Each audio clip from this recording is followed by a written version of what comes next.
நீங்க வந்து பார்த்தீங்கன்னா, தேசிய பார்ட்டி பிஜேபி, காங்கிரஸ் இங்க கூட்டணி முடிவாகணும்னா வந்து டெல்லியில இருந்து ஆள் வருவாங்களா? தமிழ்நாட்டுல இருந்து ஆள் வருவாங்களா? டெல்லியில இருந்து டெல்லில முடிவு. தான் மேடம். பிரவீன் சக்கரவர்த்தி எங்க இருந்து வந்திருக்காரு? டெல் டெல்லியில இருந்து வந்திருக்காரு. இப்ப இங்க நீங்க குழு போட்டது யார் போட்டிருக்குது? செல்வ பிறந்தகை போட்டிருக்கிறாரு. அப்ப எ எந்த கூட்டணி நம்ம வலுவா பார்க்கணும்?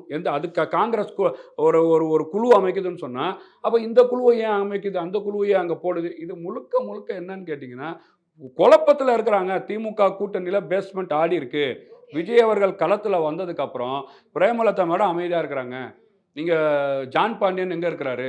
கிருஷ்ணசாமி எங்க இருக்கிறாரு? இன்னைக்கு வந்து பார்த்தீங்கன்னா, பணியூர் அன்புமணி பாமக எங்க இருக்கு?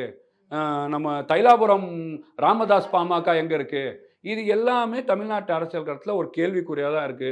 இதுக்கு முன்னாடி அ மரியாதைக்குரிய தமிழ்நாட்டோட முதலமைச்சர் முத்துவேலு கருணாநிதி ஸ்டாலின் அவர்கள் 1 வருஷத்துக்கு முன்னாடி நான் பிரச்சாரம் இறங்கிட்டேன். எனக்கு கண்ணுக்கு எட்டுற வரைக்கும் எதிரி இல்ல. நான் தான் 200 ஜெயிக்க போறேன்னு அவர் ஒரு சைடு சொல்றாரு. இவர் வந்து ஏப்ரல் மாசத்த கூட்டணி அமைச்சுட்டு எடப்பாடி பழனிசாமி, நாங்கள் தான் கூட்டணி அமைச்சிட்டோம் ஜெயிக்க போறோம்ன்றாரு. அந்த கூட்டணிய நம்பி யாரும் போல.